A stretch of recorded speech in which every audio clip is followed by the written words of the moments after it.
Hello and welcome to SilentEcho. There are disappearances that begin in wilderness. A trail goes quiet. A campfire burns down. A search line moves through trees and finds nothing. Then there are disappearances that happen in a city full of people and cameras and lights. Cases that should have left a clean trail because the world around them was modern and crowded and awake. Those are often the most disturbing of all. Not because they feel supernatural, not because the evidence points toward something impossible, but because every part of the setting promises control. There are buildings, streets, witnesses, security, memory. A person enters a place, and the system around that place should be able to say when he came in, when he left, and what happened in between. In the spring of 2006, a 27-year-old medical student named Brian Shaffer spent an evening in Columbus, Ohio with friends. It was not an unusual kind of night. Drinks, conversation, the loose pulse of a college district after dark. He was seen on camera outside a bar called the Ugly Tuna Saloona just before 2 a.m. Then the story breaks. Because after that moment Brian Shaffer was never confirmed leaving the bar. That is the sentence most people know. It is the line that carried the case into documentaries, online forums, true crime channels, and years of argument. A man walked into a bar and never walked out. But like most famous one-line mysteries, that sentence is both true and incomplete. It hides the parts of the case that make it so enduring. It hides the architecture of the place. It hides the timeline. It hides the limitations of the footage. It hides the possibility that Brian may have left in a way the public does not instinctively picture. It hides the complicated realities of memory, intoxication, camera blind spots, private distress, family grief, and the strange violence of not knowing what happened in an ordinary urban night. The Brian Shaffer case survives because it sits exactly on the line between visible and invisible. There is enough evidence to make the disappearance feel concrete. There are named friends, exact locations, a last confirmed video, phone records, interviews, police statements, years of continued interest. But there is not enough evidence to lock the final sequence into place. And whenever a case leaves that kind of gap, people start trying to fill it with shapes that match their fear. Some decide he must still be inside the building in some impossible way. Some say he slipped past the cameras. Some insist foul play waited outside. Some lean toward suicide. Some toward accident. Some toward voluntary disappearance. The city becomes a chessboard, and every missing move feels like proof of something larger. But long before the theories hardened, before the internet turned his final minutes into a puzzle, there was simply a young man moving through a night that looked ordinary until it did not. To understand why this case still refuses to let go of people, you have to move slowly. You have to resist the seductive version of the story, where the mystery begins and ends with a door. It is not enough to say he entered and was never seen leaving. You have to understand where he was, who he was, what that District of Columbus felt like in 2006. What kind of pressures were already sitting under the surface of his life. What the cameras could really see and what they could not. What the police did and did not conclude.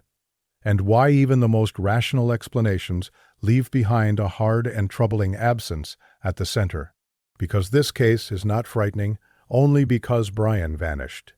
It is frightening because he vanished in a place where he was not supposed to be able to vanish cleanly. The district around Ohio State University on a weekend night is not wilderness.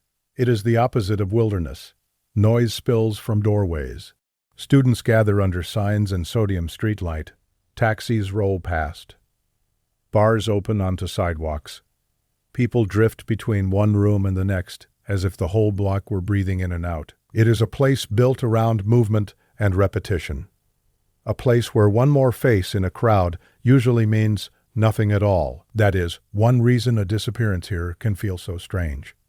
In a remote forest, absence can be explained by distance and terrain. In a busy entertainment district, absence feels like a social failure.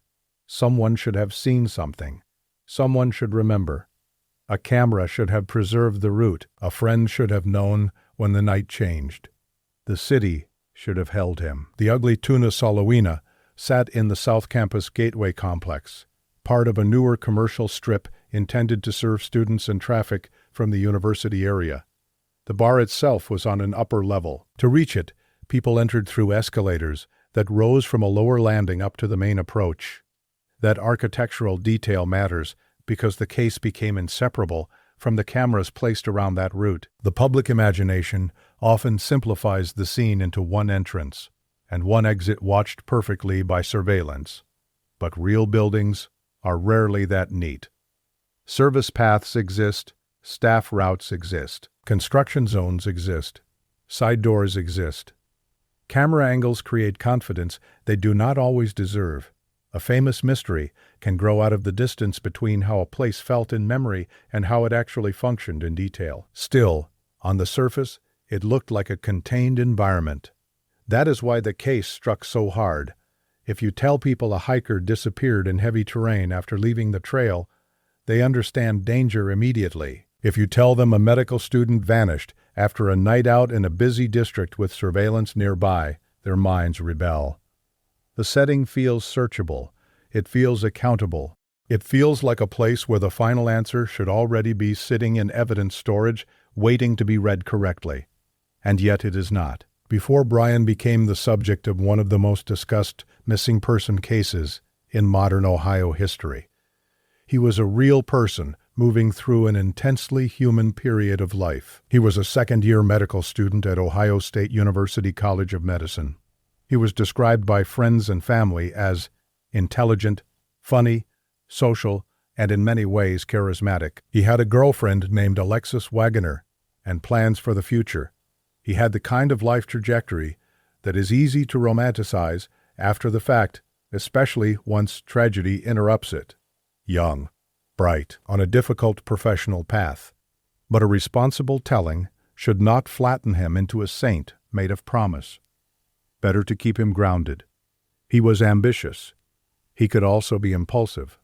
He was under academic pressure. He liked music and friends and ordinary nights out.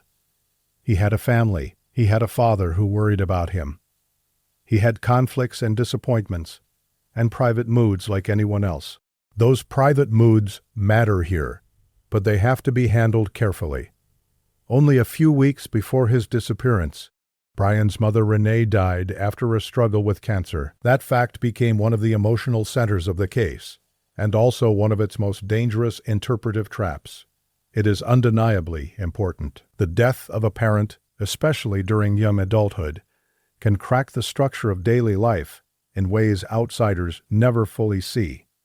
Grief does not always announce itself dramatically. It can appear as numbness, restlessness, bursts of escape-seeking, or a delayed collapse that arrives only when others assume the person is coping. Brian's mother died on March 2, 2006.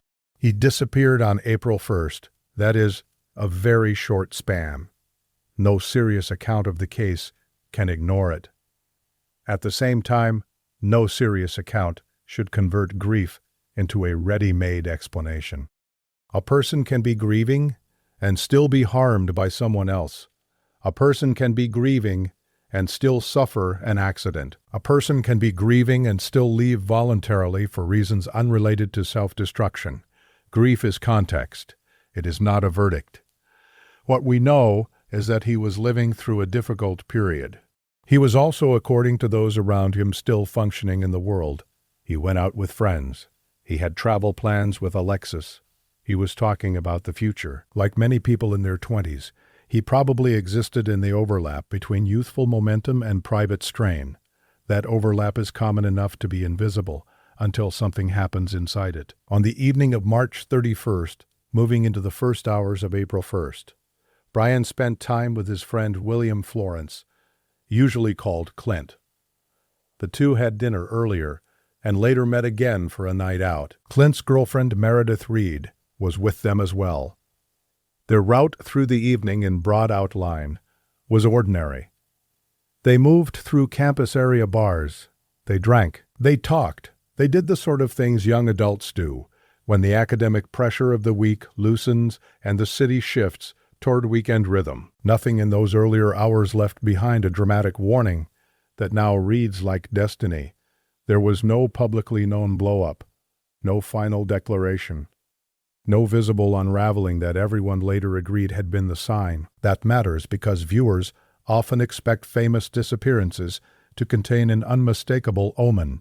In real life, the omen is often invisible until after the fact. Some later discussions of Brian's life have mentioned tension with his father over school, money, expectations, and grief.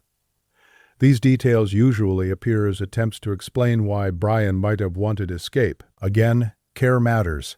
Family tension is common. Stress is common. Conflict after the death of a parent is common. None of that automatically becomes the engine of disappearance.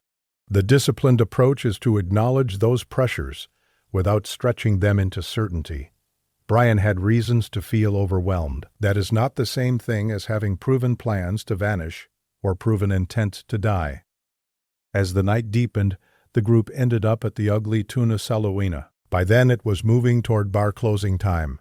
The exact internal rhythm of those final minutes matters because so much later speculation depends on who was where, who spoke to whom, and who noticed what. Surveillance footage later showed Brian outside the bar near the escalator entrance at around 1:55 in the morning. He appeared to be talking with two women. Those women were later identified and interviewed. Their accounts helped establish that the interaction itself did not appear sinister. It looked like what it probably was, a passing conversation during the loose chaos of closing time. Brian then turned back toward the entrance area. That is the last confirmed sighting. This is the point where almost every retelling tightens. The story wants to become mechanical. Enter, camera, no exit, vanish. But real time does not feel mechanical when you are inside it. There is noise, motion, decision without emphasis. People pause, double back, stop for one more word with someone. Borrow a phone, look for a friend, head toward a restroom, step into a service corridor without understanding later what that step will mean. Every famous disappearance has this hard truth at its center. The last moment that survives on record rarely looks like a last moment while it is happening. The conversation with the two women became significant because it was one of the few preserved interactions close to the end. Yet nothing about it clearly points toward danger. The women said Brian seemed normal, but normal is a slippery word in cases like this. Normal might mean social, coherent enough, not openly frightened, not visibly desperate. It does not mean free of private turmoil. The footage offers no dramatic clue. He is there, he moves, he belongs in the environment. Then he is gone from confirmed sight. That smallness of the rupture is part of what makes the case haunting. There is no cinematic break. No one seizes him. No obvious struggle. No frame in which he sees something that freezes him. The world does not visibly tilt. It simply stops giving clean information. By roughly 2 in the morning, the bar was closing. Clint and Meredith later said they became separated from Brian. This is not unusual in crowded nightlife settings, especially near closing. People scatter to settle tabs, locate companions, use bathrooms, step outside, or pivot toward the next plan without formal goodbyes. At some point, Clint and Meredith expected to reconnect with Brian. When they could not find him, they left. That decision later drew criticism from some observers who, looking backward, wanted the friends to behave as if they already knew he was about to disappear forever. But hindsight can be cruel and unrealistic. On a drinking night out among adults, a friend not immediately visible at closing time does not automatically signal catastrophe. It can mean he met someone. It can mean he left separately. It can mean he went to another bar. It can mean he was annoyed, distracted, or simply moving at a different pace. The disaster of the Brian Shaffer case is not that his friends failed to decode a clear emergency. It is that the night provided no clear emergency to decode. Still, those final social decisions became part of the case's emotional weight, because once a person vanishes, Every ordinary choice around him begins to look charged. Why did no one insist on seeing him into the car? Why was he alone for even a short period? Why did nobody notice his path? The answer is almost always the same in missing person cases. Because before the disappearance, the situation still belonged to ordinary life. People act under the assumptions of ordinary life until those assumptions break. The next day, when Brian did not answer calls and did not show up as expected, concern deepened quickly. He had plans with Alexis to fly to Miami for spring break. This is an important part of the case because it cuts against some simplistic interpretations. A planned trip does not prove safety. People with travel plans can still disappear voluntarily, accidentally, or by foul play. But it does matter. It places Brian inside near future intentions. It gives the next day structure.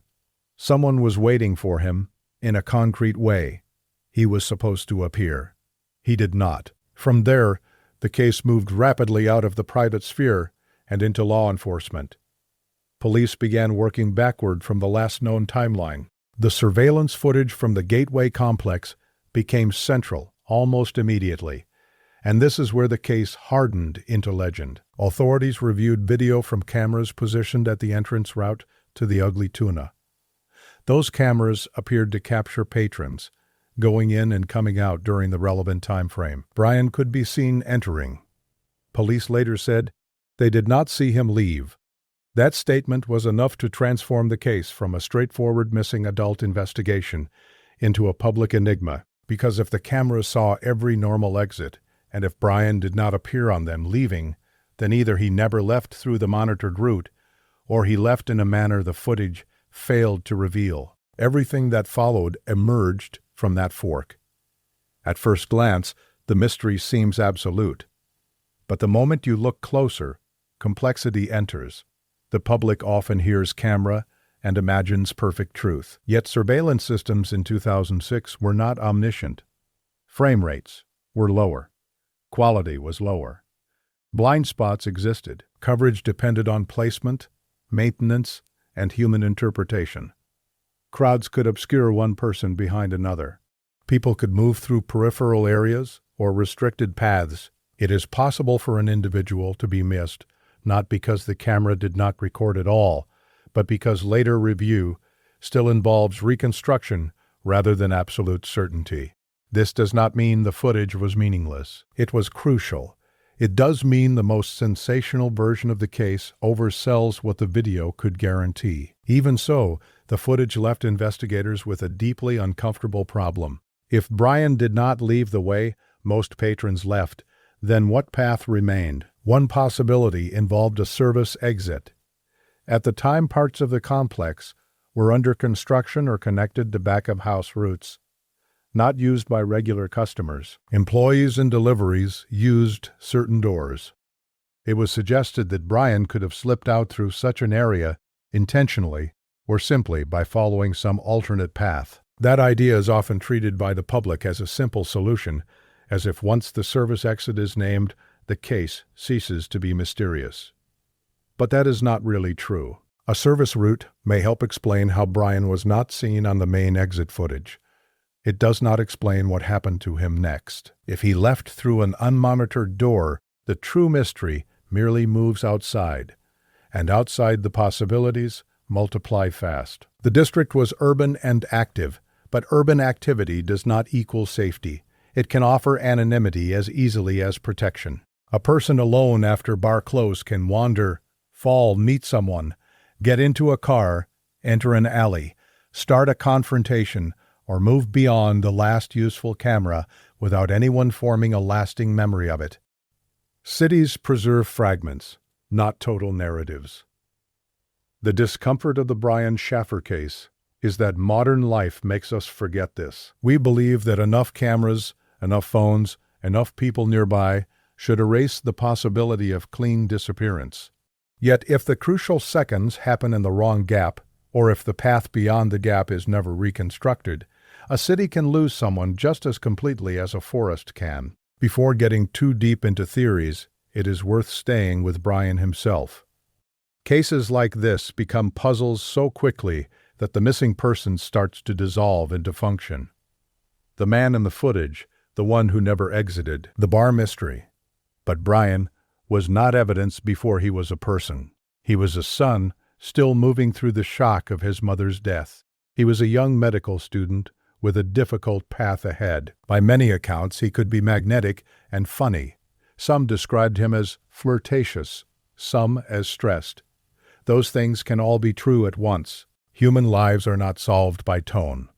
A person can seem charming on a Friday night and still be carrying unbearable strain. A person can be grieving and still joke with friends. He can be exhausted and still show up socially. The fact that Brian looked ordinary on camera does not tell us whether his inner life that night was stable, fractured, numb, or chaotic.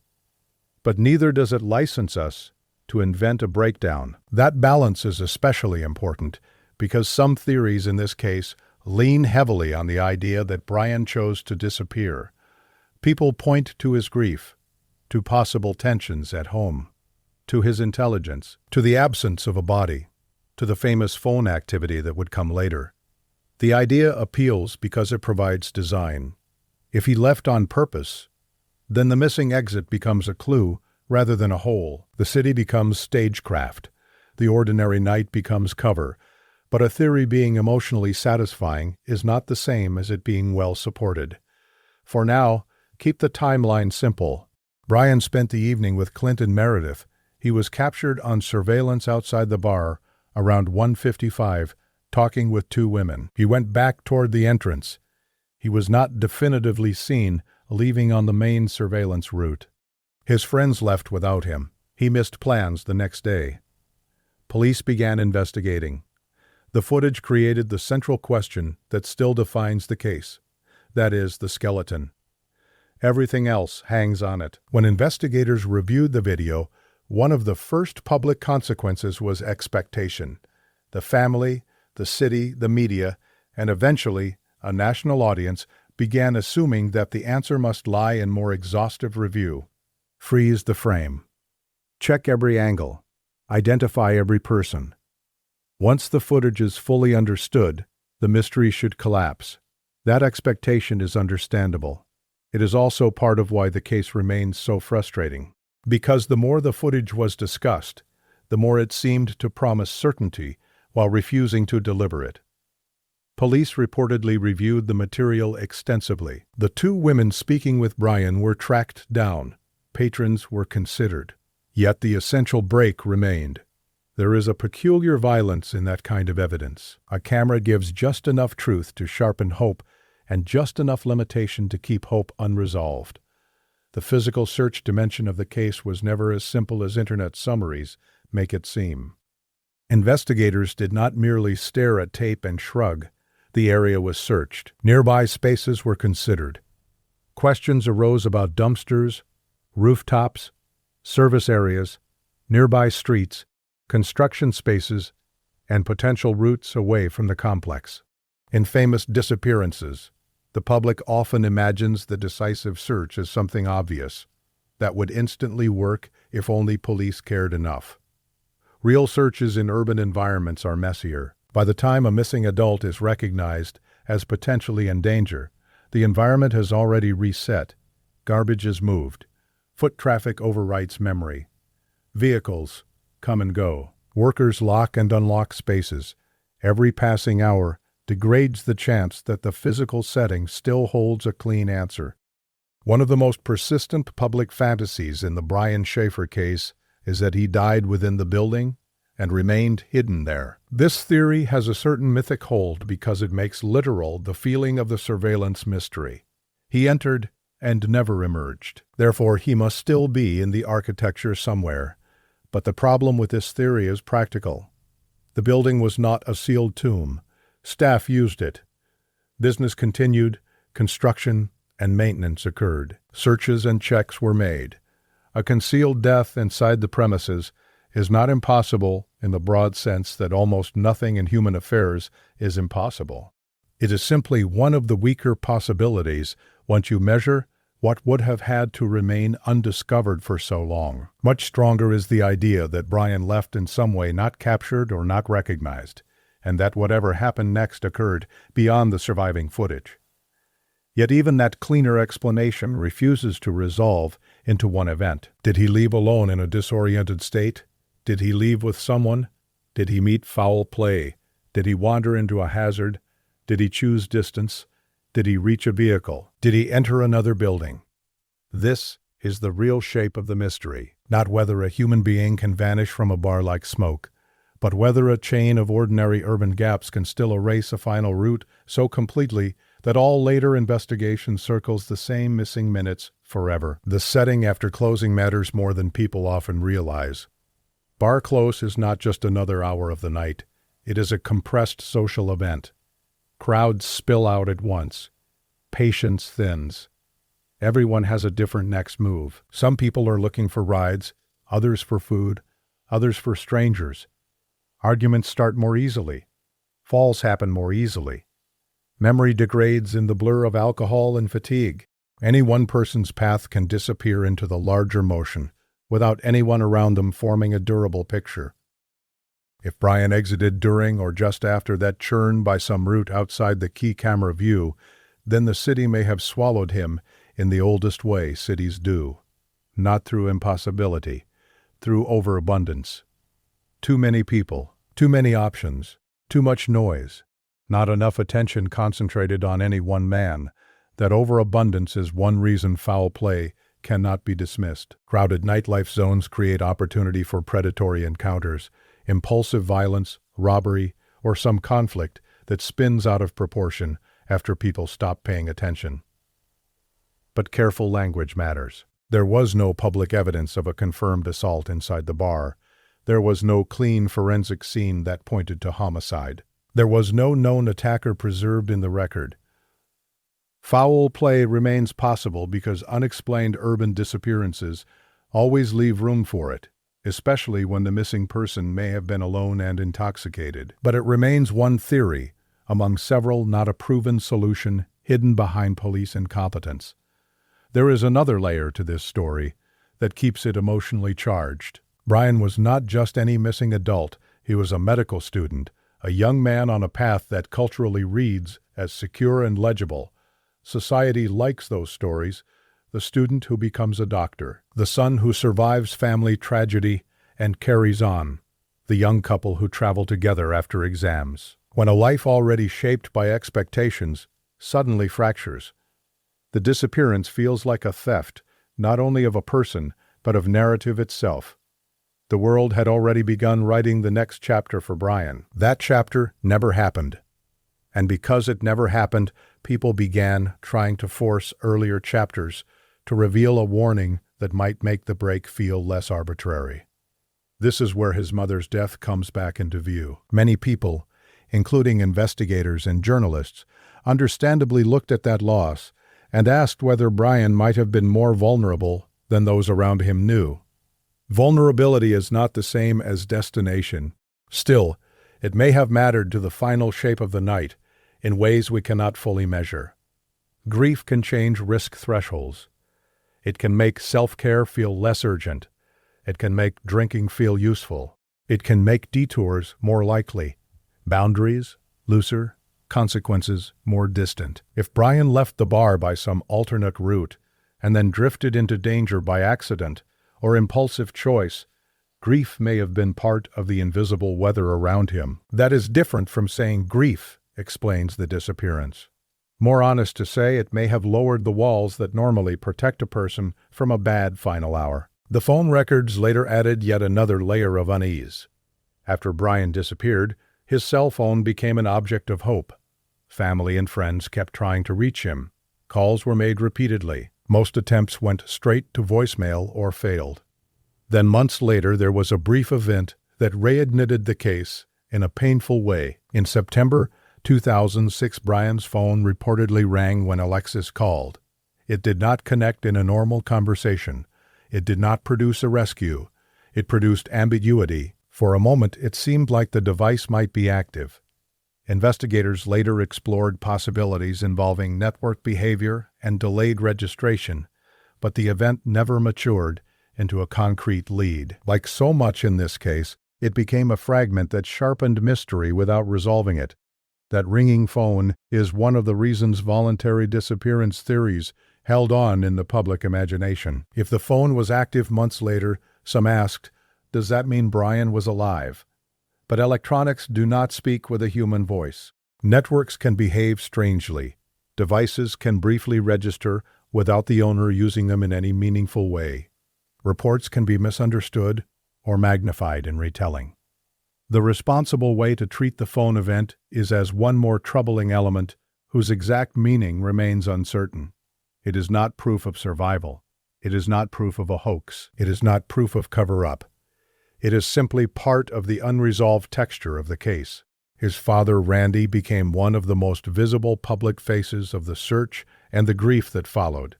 In many missing person cases, family members keep the story alive long after media attention begins to fade. They become investigators by necessity, archivists by pain, public advocates, because silence feels like surrender.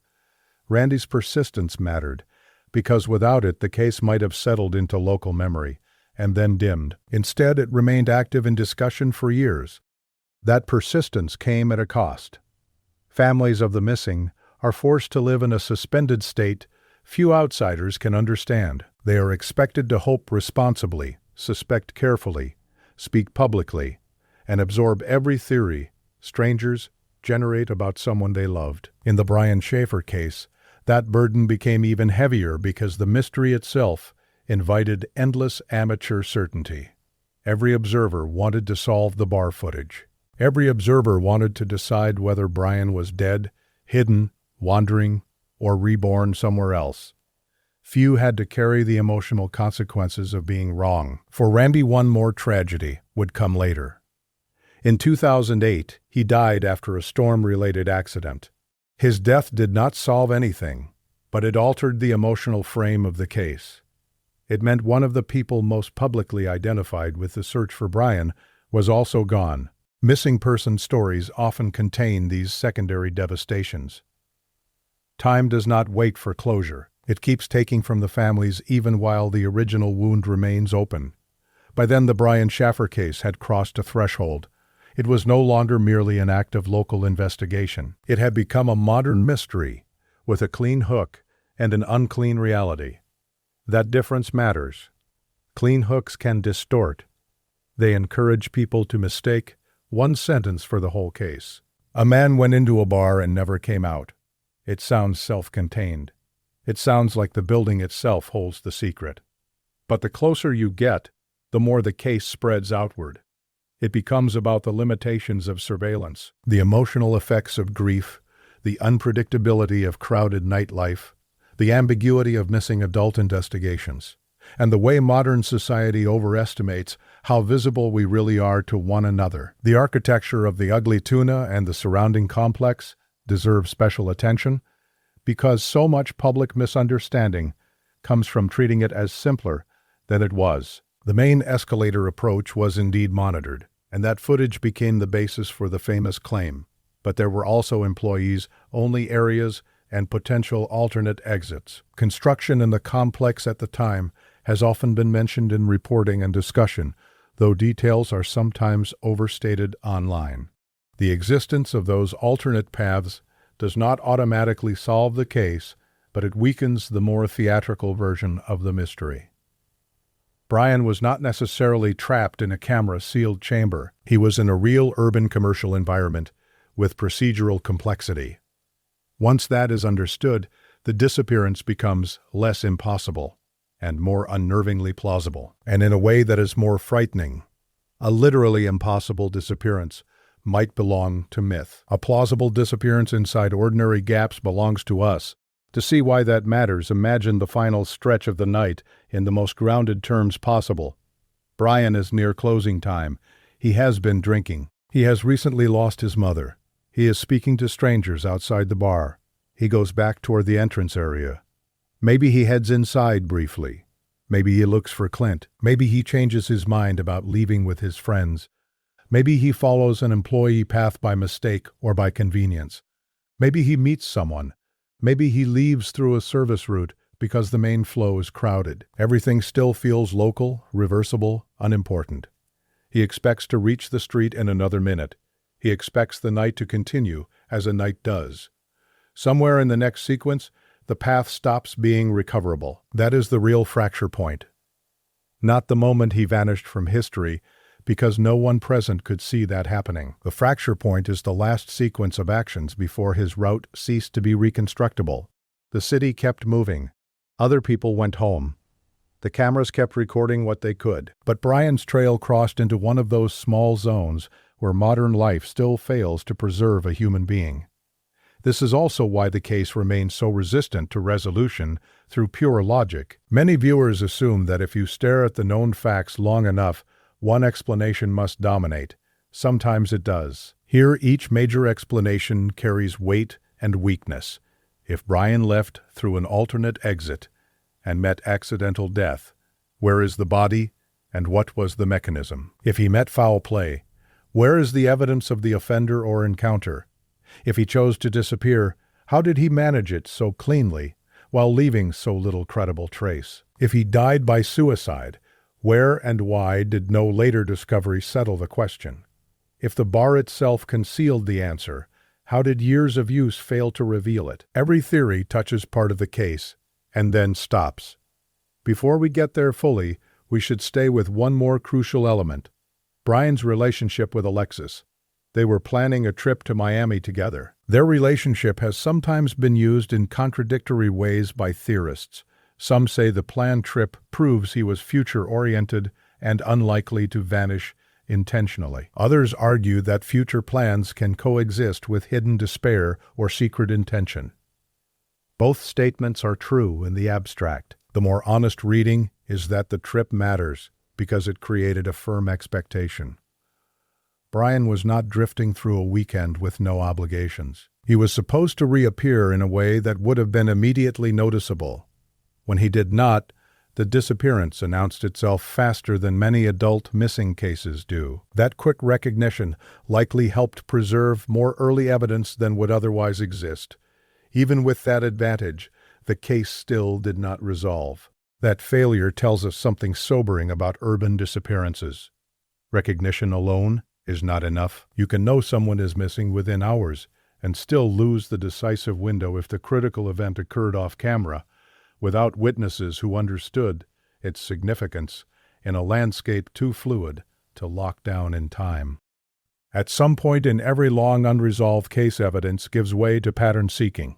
People begin noticing small oddities and treating them as structural. In the Brian Shaffer case, one such oddity was that Clint later hired an attorney and at times drew suspicion from armchair investigators. This is common in famous disappearances. The last friends seen with the missing person often become magnets for public doubt, whether or not evidence supports it. But suspicion by proximity is not proof. A responsible documentary has to acknowledge where public attention settled without pretending that attention was the same as a case against anyone. Clint was investigated. People looked at his timeline and decisions. Nothing publicly established him as responsible for Brian's disappearance. The case cannot be solved by forcing one friend into the role of convenient villain. Another pattern-seeking move involved the women Brian spoke with before re-entering the bar area, because they were among the last confirmed people to interact with him. They too acquired symbolic significance in retellings. Yet police identified and interviewed them, and nothing publicly suggested they were the key. Their importance lies not in hidden menace, but in how ordinary the interaction looked. Their presence emphasizes that Brian's last visible minutes were socially unremarkable. That ordinariness may be the deepest wound in the case. The human mind wants major disappearances to declare themselves. It wants the last image to look ominous. But often the last image is a person doing nothing dramatic at all, standing, talking, turning, blending into a setting he had every reason to trust. Then the answer falls into a gap too small to see and too large to close. The police response over the years has also shaped how the case is remembered. Investigators have repeatedly treated the disappearance as one in which multiple possibilities remained open. Public comments have varied in nuance, but law enforcement did not settle the case with a confident narrative presented to the public. That caution is sensible. It also feeds speculation. People tend to assume that if police do not announce foul play or suicide or voluntary departure, then perhaps they know more than they are saying. Sometimes that suspicion is justified. Often, it is simply what unresolved cases do to the public imagination. They create pressure for hidden certainty, because open uncertainty feels intolerable. Yet uncertainty is the honest condition here. We know the last confirmed footage. We know the key relationships. We know the upcoming trip. We know the death of Brian's mother formed a major emotional background. We know the phone event later complicated hope. We know the building and camera narrative is more complex than the simplest legend allows. We know no confirmed trace of Brian after that night has ever publicly broken the case open. Those are substantial facts. But they do not tell us which final route is true. The temptation at this stage is to accelerate into theory, as if theory itself creates progress. But in a well-built mystery documentary, theories should come only after the world and the fracture have been fully established. Otherwise, the viewer is not weighing explanations. He is merely choosing the most emotionally satisfying one. So stay with the city for a moment longer. Imagine the district after last call. Doors opening and closing. The smell of alcohol and old fryer grease in the air. Voices bouncing off glass and brick. A man like Brian can still look like 1,000 other young men in that setting. Slightly tired. Slightly drunk. Not in obvious danger. Everyone around him is also in transition. People are not observing. They are leaving. They are focused on the next immediate task. Find the car. Keep up with friends. Get food. Get home. Call someone. Check a wallet. In that atmosphere, an encounter can begin and vanish with almost no lasting witness memory, especially if nothing about the first seconds looked extraordinary. This is why some of the stronger accidental or foul play theories place the decisive event outside the bar entirely. If Brian left through an unmonitored route or was simply missed on the footage, then whatever happened could have unfolded in the blind space between the entertainment district and somewhere more isolated. Parking structures, side streets, river access, dumpsters, construction pockets, private vehicles, abandoned areas. The city is not one environment. It is layers of visibility and invisibility stacked close together. A person can move from one to the other in less than a minute. That kind of proximity creates a specific kind of dread, not the dread of remote wilderness where help is far by distance. The dread of urban disappearance where help may be physically near but socially absent. People are around, yet no one is truly with you. The scene is public. Yet what matters happens privately. That is the world Brian entered in his last known moments, whether the final cause was accident, violence, or self-directed. If there is a single fact that gives the case its peculiar grip, it is that there is no confirmed evidence of him after 1:55 in the morning. Not a later camera, not a later verified sighting. Not a recovered body, not a documented financial trail that clearly supports a new life. Just absence. In a society saturated with records, that kind of absence feels unnatural. But maybe that is the lesson these cases force on us. Records are not the same as comprehension. We collect more fragments than ever, and still lose the thread that joins them. By the time the Brian Shaffer case entered national media, it had acquired all the ingredients of endurance: youth, promise, surveillance, a grieving family, a city setting that should have yielded answers, conflicting interpretations. A final image that can be replayed endlessly without changing. Cases like this do not fade, because they resist a stable emotional category. If Brian was murdered, there is outrage. If he died accidentally, there is senselessness. If he chose to vanish, there is abandonment. If he took his own life, there is tragedy deepened by private pain. Each possibility changes the moral weather of the story. Because no single possibility has won, the case remains suspended between different kinds of grief. And that suspension changes how each new person enters it. Some viewers arrive obsessed with camera angles, others with psychology, others with statistics about missing adults, others with the hope that a hidden detail in old interviews will crack the case. But no matter where people start, most end up at the same place. A feeling of standing at the edge of an ordinary night that suddenly refuses to explain itself. The first search for Brian was not just a matter of police work. It was also a social search. Friends called around. Family asked questions. Routines were checked. The upcoming trip intensified urgency. These early hours are often decisive in missing person cases because they set the emotional tone for everyone involved. At first, there is inconvenience, then concern, then the dawning realization that this is no longer about lateness or a lost phone. Something is wrong. That shift must have happened very quickly for those close to Brian. He was not known to simply disappear from obligations without contact. The missed Miami flight sharpened the alarm. His mother had died only weeks earlier. His family was already living inside one trauma when this second one arrived.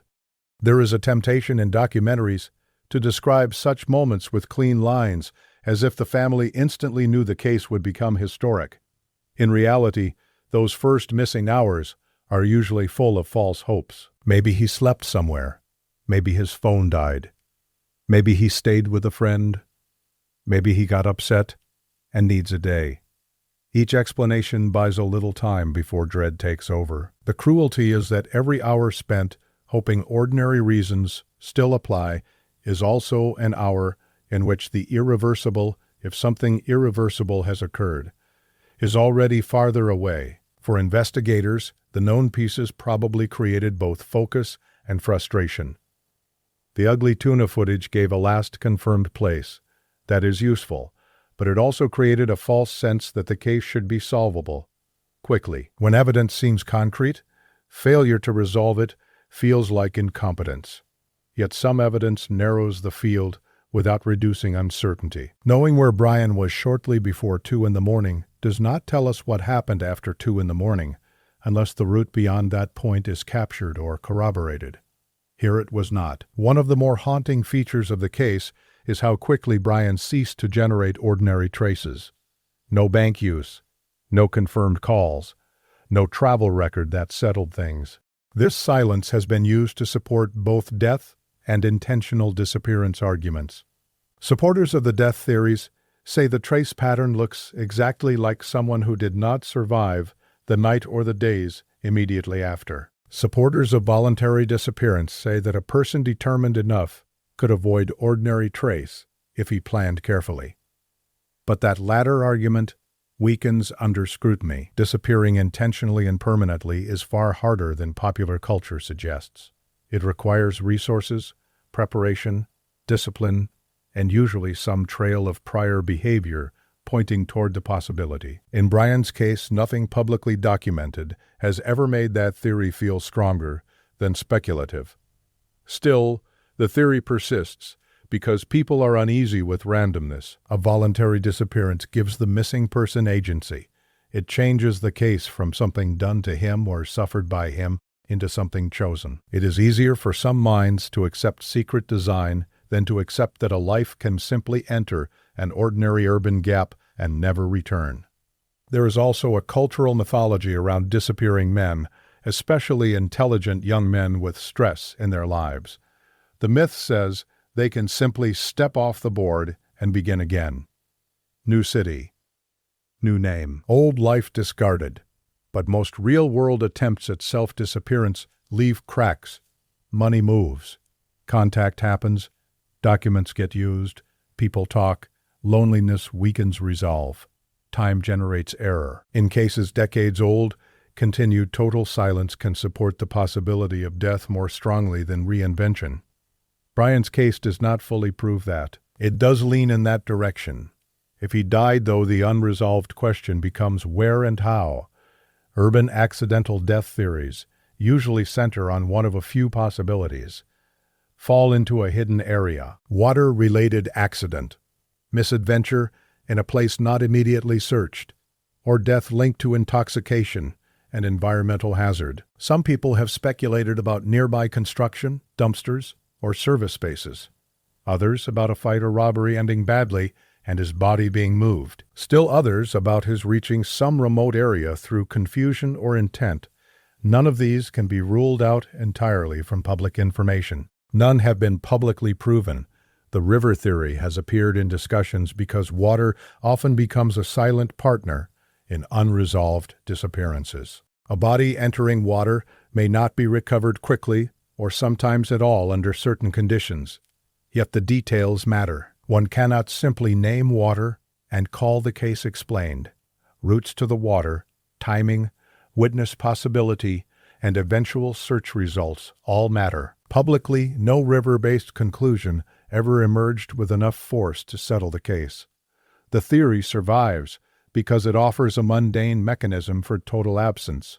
But mundane is not the same as established.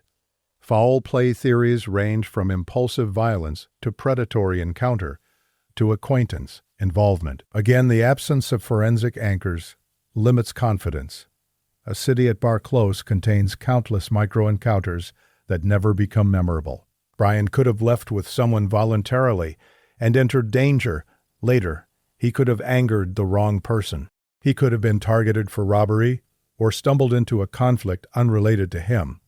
But all of these scenarios remain narrative possibilities, not evidence-backed conclusions. The danger of unresolved crime cases is that storytelling can quickly become indistinguishable from proof if the narrator is not disciplined. And then there is suicide. This theory often emerges whenever a missing adult had recent grief or stress. Sometimes it is correct. Sometimes it becomes a reflex that prematurely narrows human complexity. In Brian's case, the loss of his mother made the theory unavoidable. A son devastated by grief goes out, separates from friends, leaves by an unseen route, and takes his own life, somewhere he is not found. That outline is not impossible. It fits certain emotional intuitions, yet it is still only a theory. There was no publicly announced note, no body, no decisive place. No official statement closing the case on that basis. It explains some aspects and leaves others untouched. If Brian was intent on suicide, why the particular route and why the total absence of remains or later discovery? Again, impossible is too strong a word. Incomplete is more honest. What makes the Brian Shaffer case so durable is that each theory explains part of the shape and fails another part. Voluntary disappearance explains the missing body and perhaps the missing exit if done cleverly. It does not explain the lack of a convincing later life and asks us to believe a grieving medical student cleanly escaped every ordinary tether of identity after a spontaneous night of drinking. Accident explains total silence and perhaps the absence of clear suspects. It does not easily explain why no remains or definitive scene emerged unless the accident occurred in a location unusually hostile to discovery. Foul play explains the permanent disappearance and perhaps the strange gaps after bar close. It does not explain where the physical evidence went unless the offender or environment worked in a remarkably effective way. Suicide explains the emotional background and the complete silence afterward. It does not explain where the act took place in a way that left no public resolution, despite years of attention. Each theory touches the case. None fully closes its hand around it. This is where many narrators start reaching for more dramatic language than the evidence warrants. They call the case impossible. They imply cover-ups. They flirt with secret tunnels or criminal networks with no basis. But the real power of the Brian Shaffer disappearance lies elsewhere. It lies in how ordinary its components are. A stressed young man, a night out, a crowded district, partial camera coverage, mystery connection with friends, upcoming travel plans, a phone that later rings, and then the long public failure to turn those ordinary fragments into a final account. That kind of mystery does not need embellishment. Its discipline is what makes it unbearable. There is also something else the case reveals. Modern surveillance changes the emotional texture of disappearance. In older cases, The missing often dissolve into a purely verbal last known moment. A witness saw him. She called home. He drove away. In Brian's case, people can watch him on video. They can look at his posture, his clothes, his face. They can replay a point just before disappearance until it feels almost intimate. Yet the image creates no true intimacy at all. It is a mechanical capture. It lets viewers believe they are close to him while leaving them just as ignorant of what happened next. That tension between visibility and ignorance is one reason the footage is so psychologically sticky. The footage also tempts people to overinterpret body language. He looks calm. He looks distracted. He looks flirtatious. He looks burdened. These readings say as much about the viewer as about Brian. Human beings are not reliably legible from a few seconds of surveillance in a nightlife setting. A smile can be habit. A blank face can be exhaustion. A pause can mean nothing. The camera does not grant us access to inner truth. It grants us an illusion of it. By the late 2000s and into the years that followed, Brian's case entered the wider culture of unresolved disappearances in America.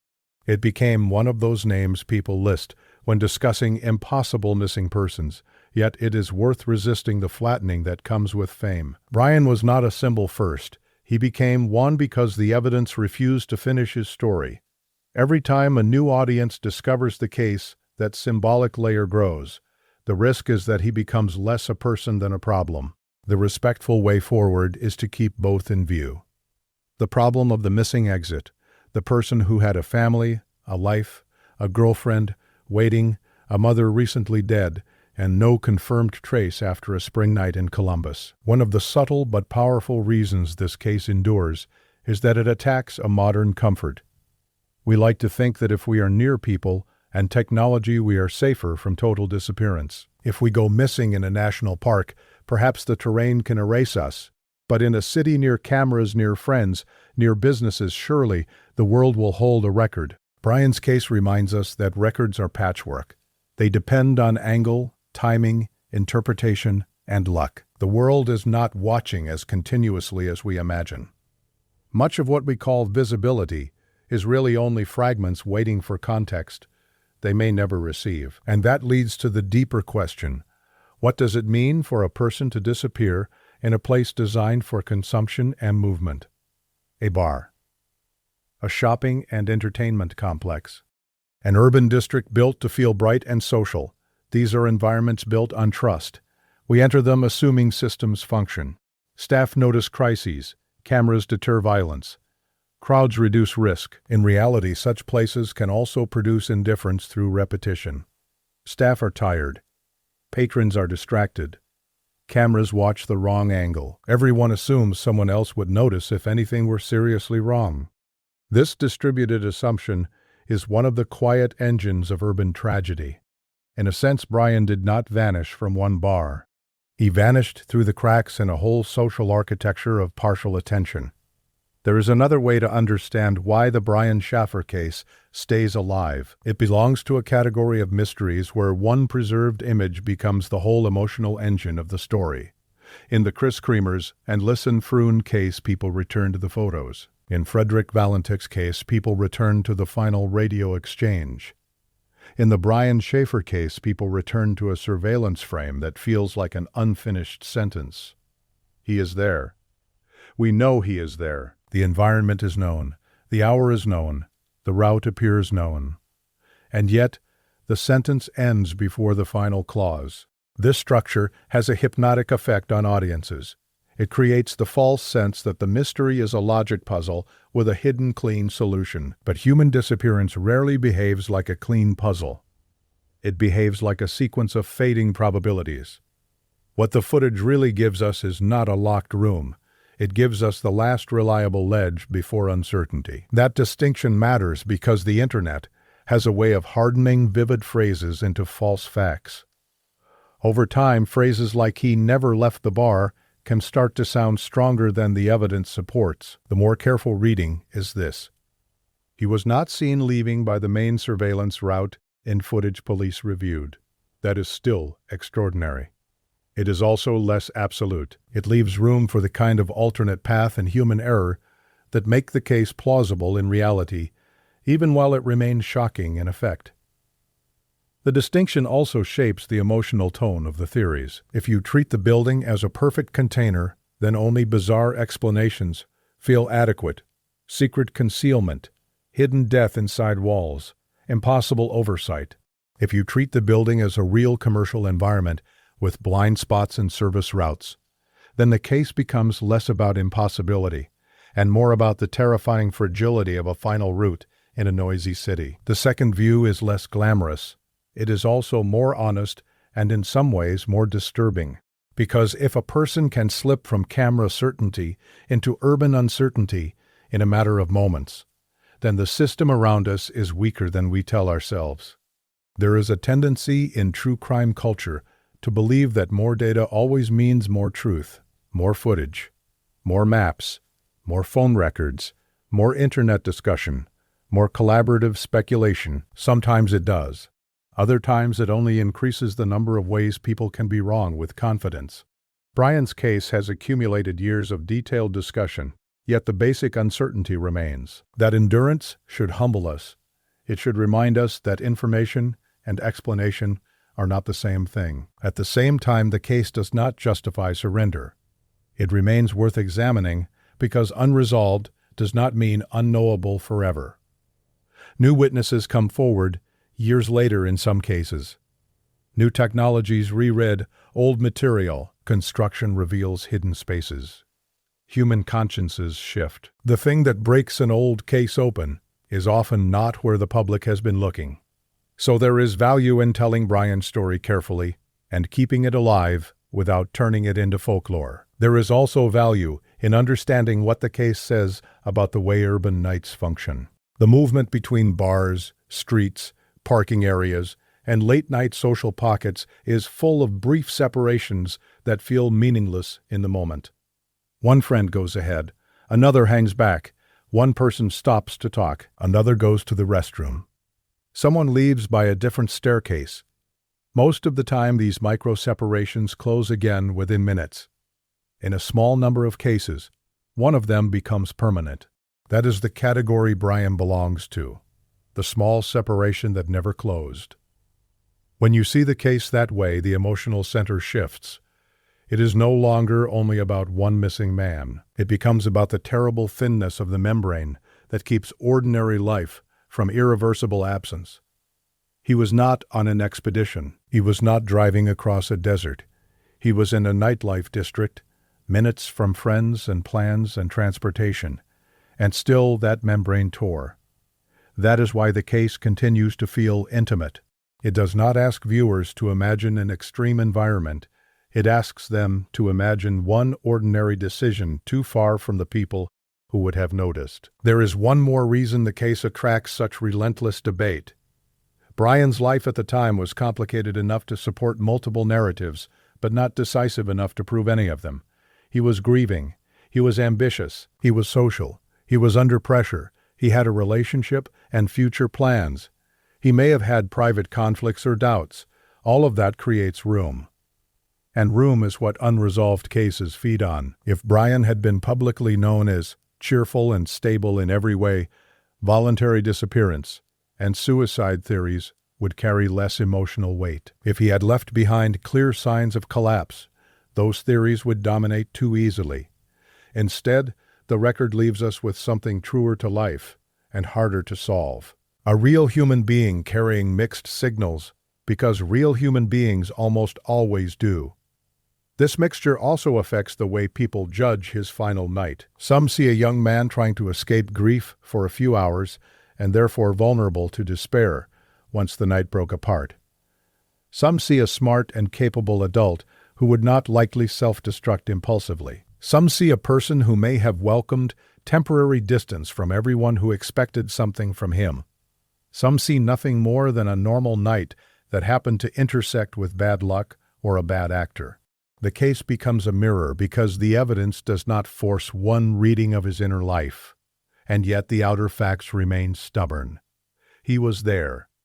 then he was not. To understand how hard this is for families and investigators alike, consider the difference between a case with too little evidence and a case with partial evidence. Too little evidence leaves the imagination almost blank. Partial evidence creates false edges. It makes you feel that one more push should reveal the whole shape. Brian's case is pure partial evidence. The footage, the friends, the phone, the trip, the grief, the building, the possible alternate exit. Each element feels close enough to answer. Together they still do not close. That can distort memory itself. Over time, people begin to remember the theory they prefer more vividly than the evidence itself. The missing exit becomes a sealed trap. The phone ring becomes proof of life. The mother's death becomes proof of intent. The hiring of a lawyer becomes proof of guilt. This is how unresolved cases accumulate mythology.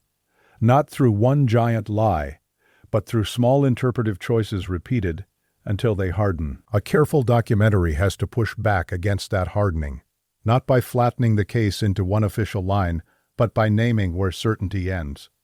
Brian's mother really did die only weeks earlier. That matters. The surveillance footage really did fail to show a clear public exit. That matters. The later phone event really did happen in some form that drew investigative attention. That matters. But none of these points on their own prove the final route. Another under-discussed element is how alcohol changes not just the missing person's risk, but everyone else's reliability. If Brian had been drinking, and if many around him had been drinking too, then timelines, impressions, and confidence all become less stable. A witness may sincerely believe he saw something and be wrong. A friend may omit a detail not out of guilt, but because fatigue and intoxication softened its edges. A stranger may have walked directly past the critical moment and retained no usable memory at all. This is one reason nightlife disappearances are so difficult. The environment is full of human beings who are present but not reliable archivists. It is also full of transient opportunities. A door left propped open, a side corridor, a ride offered, a mistake made, a brief argument, a set of stairs leading somewhere less public. Even if Brian left the monitored route for a completely mundane reason, the world outside could still change very fast. Cities create countless small transitional spaces between the safety people imagine and the danger they fail to imagine. A loading area is not built to be ominous. A parking lot is not built to be symbolic. A service stairwell is not built to become the last threshold in a missing person case. And yet, those are exactly the kinds of places where visibility ends. There is something especially cruel about this because Brian was not doing anything extraordinary. He was participating in a familiar ritual of young adulthood. Go out, drink, talk, lose and find your group, plan for tomorrow later. It is one of the reasons the case never really ages. Every new generation understands the setting intuitively. They know what it means to be almost home and not yet home. They know how easy it is to separate from friends for 10 minutes in a crowded place and assume everything is fine. Most of the time it is fine. The Brian Shaffer case survives because one night it was not. As years passed, the case entered that strange zone where active investigation, family grief, and public folklore all exist at once. Anniversary stories returned. Online communities dissected old statements. Maps were drawn and redrawn. New listeners discovered the case and repeated its most dramatic phrase without always inheriting the nuance.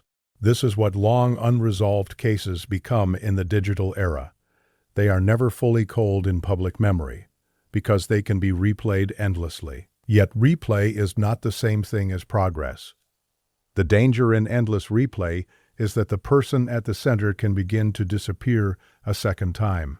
First he vanishes physically, then he risks vanishing into the machinery of analysis, into diagrams and message boards and title cards, into the single function of being the guy who never came out of the bar. That is why it matters to remember that Brian's disappearance radiated through a real family, through Alexis, through friends who had to relive one ordinary night forever, through a father who kept speaking his son's name and then died without hearing the answer. If this case had ended with proof of voluntary disappearance, the emotional story would be one of abandonment and reinvention. If it had ended with proof of suicide, it would be a story of private collapse hiding inside public normalcy.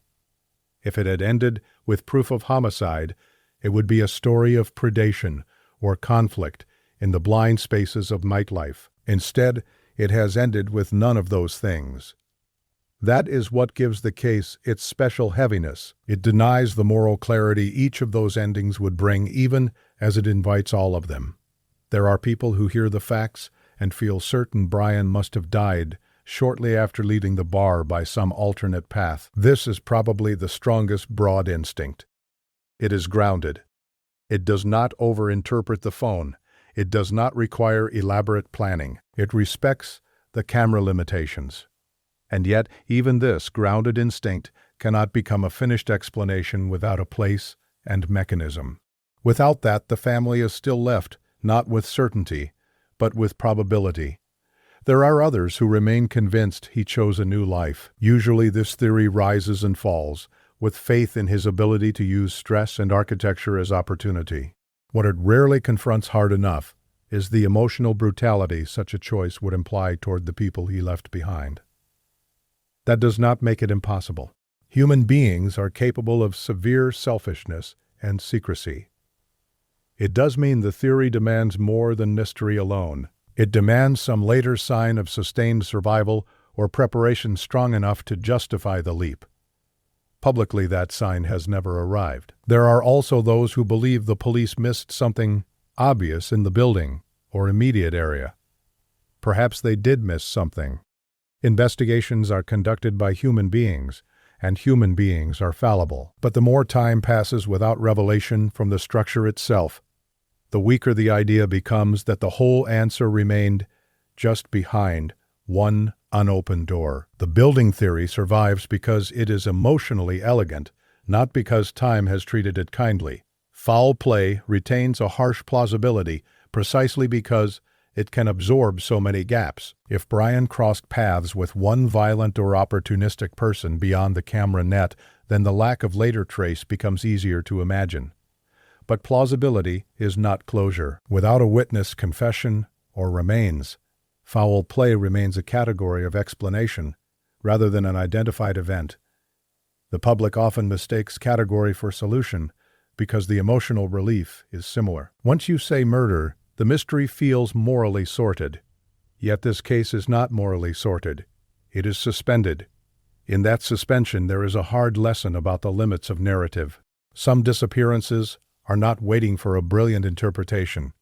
They are waiting for a missing fact. No arrangement of the known facts will fully solve Brian Shaffer without that missing fact.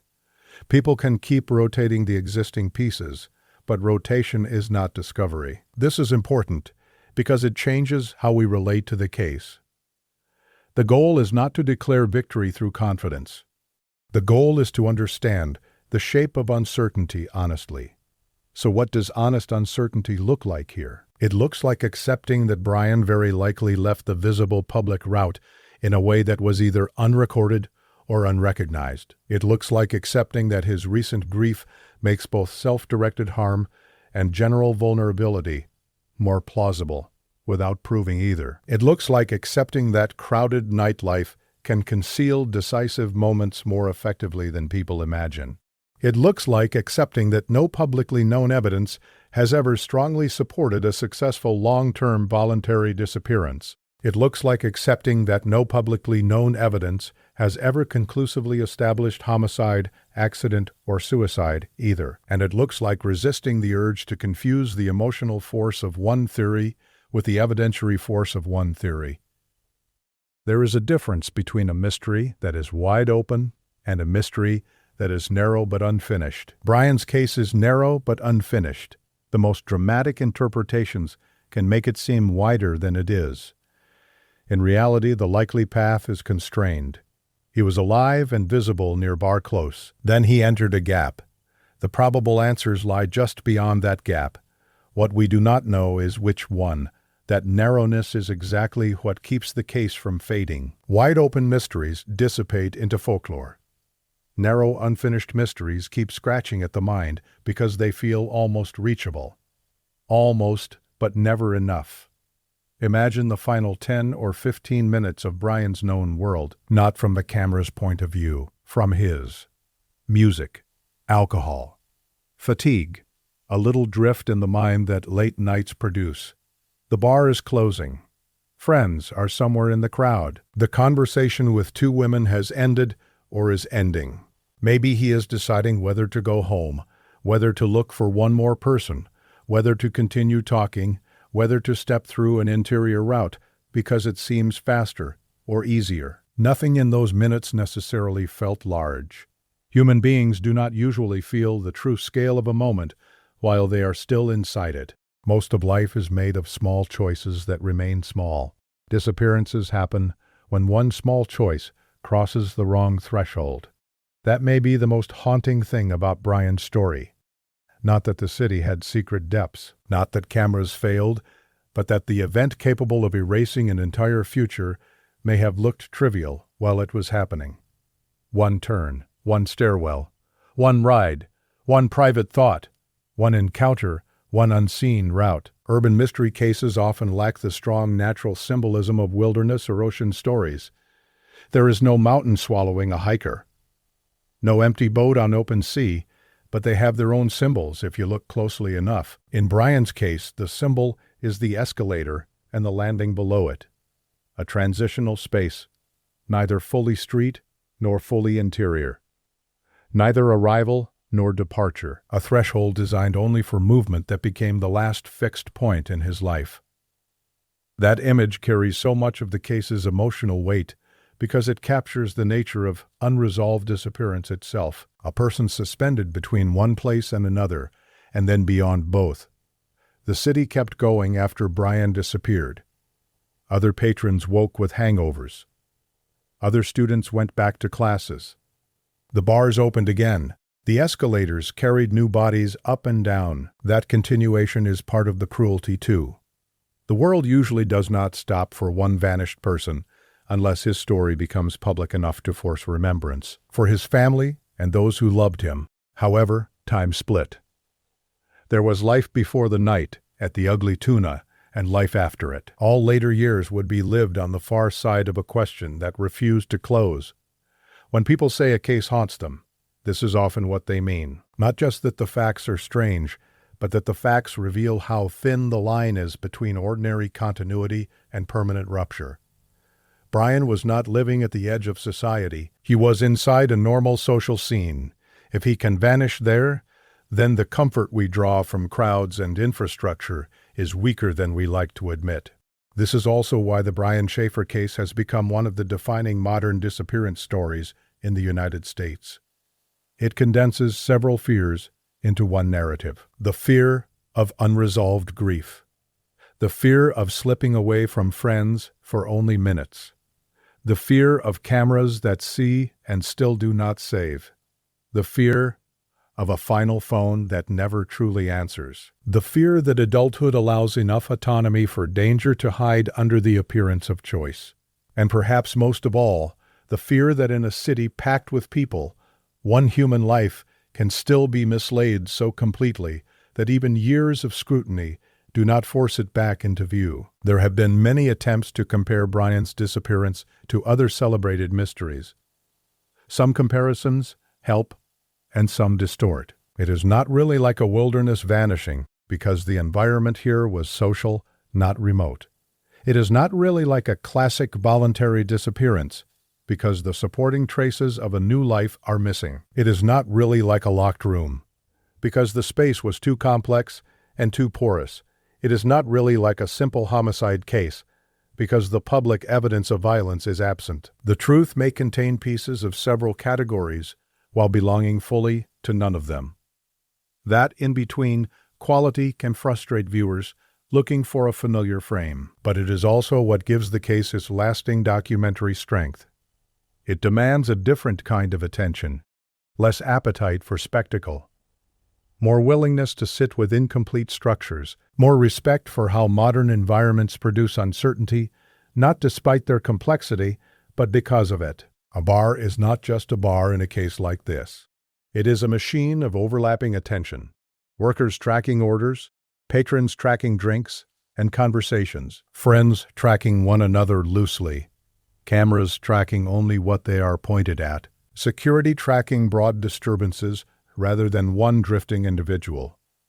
No one in that machine is responsible for preserving the full truth of a single person, unless a crisis becomes visible enough to force coordination. If Brian's crisis remained private for even a few minutes, the machine could easily fail him. That possibility becomes especially sobering when you remember he was expected elsewhere the next day. There is something profoundly painful about a disappearance that interrupts a plan so near in time, a flight, a trip, someone waiting. It sharpens the divide between known future and stolen future. He was not simply absent from the world. He was absent from a specific promise made to someone who loved him. Theories aside, there is one fact that should remain central. Brian did not owe the world a perfect explanation of his internal life in order to deserve being found. Whether he was grieving deeply or not, whether he had private thoughts of escape or not, whether he made some poor decisions that night or not, none of those things reduce the basic human gravity of the case. A person vanished. His family was left without truth. The rest is context, not moral discount. In long unsolved cases, public interest can become both blessing and injury. It keeps names alive. It also keeps people trapped in an endless loop of speculation. For Brian's loved ones, every renewed wave of attention must have carried this double edge. Maybe this time someone will know something. Maybe this time the story will move. But also maybe this time strangers will once again turn fragments of his life into evidence for theories they prefer.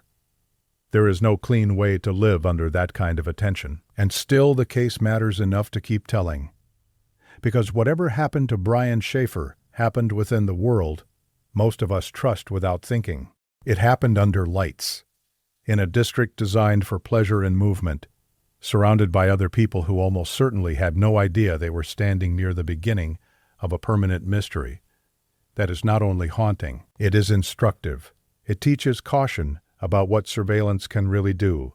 It teaches humility about what crowds really notice, and it teaches how quickly one ordinary night can become divided forever into before and after. Maybe that is the deepest reason the case will not let go.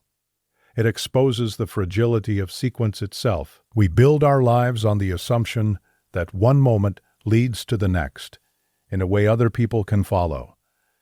Dinner becomes drinks. Drinks become a ride home. Morning becomes a flight. The future depends on continuity so ordinary that we barely notice it until continuity breaks. In Brian's case, continuity did not break in a dramatic landscape or a cinematic storm. It broke between a bar entrance and whatever came after. Once you see that, even the famous phrase about never leaving the bar begins to change meaning. Maybe it was never literally true in the strongest sense. Maybe he did leave by another path. But emotionally, he never left the bar. Because the bar is where the sequence stopped being visible. It is the place where the last ordinary version of him still exists in public memory. The place where he can still be seen before the city takes over and the record dissolves. For his father and those closest to him, that must have made the physical sight unbearable in a special way. Not just because it was where Brian was last confirmed alive, but because it was a place that appeared to offer answers. You can stand outside a mountain ravine and understand why the missing are hard to recover. You can stand outside a college bar and feel almost insulted by the lack of explanation. How can this place not tell us what happened? How can escalators and cameras and crowded sidewalks end in silence? The setting itself becomes accusatory. There is an old instinct in unresolved cases to look for the one neglected detail that will redeem the world, one forgotten witness, one better camera angle, one unsearched space, one lie that finally breaks. Sometimes that instinct is right. Other times it is simply the form hope takes when direct hope becomes difficult. Maybe the Brian Shaffer case will one day yield to exactly such a detail. If it does, it will not erase the years of uncertainty. It will only draw a line under them. Until then, the case remains not only a question, but a condition. A family living without conclusion. A city carrying a gap in its memory. A public returning to one preserved image and asking the same thing again. What happened after he turned away from the camera? If we strip away every weak embellishment, every sensational shortcut, every attempt to turn this into something paranormal or theatrically impossible, that question is still enough. Because behind it lies another one. How many decisive tragedies unfold in the parts of our lives that no one is really watching? The answer is almost certainly more than we want to believe. Most of the time, those tragedies are later reconstructed through bodies, witnesses, confessions, recovered items, or simple probability. In Brian's case, the reconstruction never reached that point. The bridge between the final visible minute and the final truth was never built. The effect is strange. The case feels close and far at the same time. Close because we know where he was, and with whom, and roughly when. Far because the actual event could still be almost anything within a narrow band of possibilities. Close because we can watch his last confirmed appearance. Far because the world beyond the frame remains untouched by certainty. Few disappearances hold both feelings so strongly. There is also an unavoidable modern irony here. The more society came to believe cameras were making daily life legible, the more cases like Brian's felt impossible. But cameras do not make life legible. They make selected angles reviewable. That is not the same thing. A camera can preserve a person's existence and lose his fate in the same minute. A city can seem fully monitored and still contain hundreds of ways to stop knowing. What the Brian Shaffer case really challenges is not just our sense of safety. It challenges our sense of narrative fairness. We want certain lives to continue in certain ways. A son should not lose his mother and then vanish weeks later. A young couple should not have a trip, waiting on one side of the night and permanent uncertainty on the other. A medical student should not become a disappearance case whose most famous feature is a missing exit, yet fairness has no role in determining whether a bad sequence begins. That may be why the case feels so cold. It offers no lesson strong enough to justify itself. It offers only the fact that this happened and the fact that no one has publicly finished the explanation. So where does that leave us? It leaves us with a disciplined core. Brian Shaffer was a 27-year-old medical student in Columbus. He spent the evening of March 31st and the early hours of April 1st, 2006. With friends, he was dealing with the recent death of his mother. He had plans with his girlfriend for a trip the next day. He was seen outside the Ugly Tuna Saloona around 1:55 in the morning, speaking with two women, and then moving back toward the entrance area. Police reviewed surveillance and publicly maintained that they did not see him leave by the main monitored route. Alternate exits and service paths likely existed. His friends left without reconnecting with him. He missed his plans the next day. He has never been found. It leaves us with a smaller set of credible possibilities than public folklore often suggests. He likely exited the visible route in some way the main footage did not capture or investigators did not recognize. After that, he may have met with accident, violence, or self-directed death. Voluntary disappearance remains possible in the abstract, but weak in public evidence. The literal, still in the building theory, remains dramatically appealing, but practically weak, and it leaves us with one final emotional fact. Whatever happened to Brian happened while the world still looked ordinary. No one around him knew. They were near the point where his life would separate from everyone else's ability to follow it. That is the part the camera does preserve, even without meaning to. It preserves the last seconds before reality loses its grip on a human timeline. There are mysteries built on bizarre evidence. Strange footprints, impossible phone calls, found objects that seem to mock the search. Brian's case is not that kind of mystery. Its evidence is plain. A bar, a camera, a missed flight, a ringing phone months later, a grieving family, an unanswered route. The plainness is exactly why it stays so sharp. There is nothing fantastical to hide behind. No exotic landscape to blame. No supernatural rhetoric needed. Just the ordinary mechanisms of a city failing to hold on to one man. It would be easy to end here with the bar itself, with the footage, with the technical question of exits and camera lines. But that would still be too small. Because the case is larger than the building now. It has become a story about the thinness of visibility in modern life, about how we mistake proximity for protection, about how adults can disappear, not because nobody cared, but because care is often diffuse, until too late, about how grief can exist beside normal social life without announcing how fragile someone may feel, and about how one missing fact can imprison an entire family in uncertainty for years. For all the theories, all the diagrams, all the message boards, all the retellings, that is the real wound, not just that Brian vanished, but that his vanishing was never translated back into truth for the people who loved him. Maybe one day that changes. Maybe some overlooked witness finally understands what he saw. Maybe some hidden evidence surfaces. Maybe remains are discovered in a place no one connected soon enough. Maybe one of the existing theories receives the missing fact it has always lacked. But until that day, the Brian Shaffer case remains exactly what it has always been. A modern disappearance at the edge of visibility. A young man standing in a bright public place a few minutes before 2 a.m. Then the city taking over. Then nothing that ever fully explains itself. That is why this case still matters. Because in the end, it is not really about a bar at all. It is about a threshold. The last point where a life is still being clearly witnessed before it slips into private darkness. And in Brian Shaffer's case, that threshold is still where the world left him. If you have your own theory about what happened to Brian Shaffer, tell me in the comments. And if you want more real disappearances, urban mysteries, and dark documentary investigations told with atmosphere, restraint, and evidence first, subscribe to SilentEcho and like this video. Stay with me for the next case.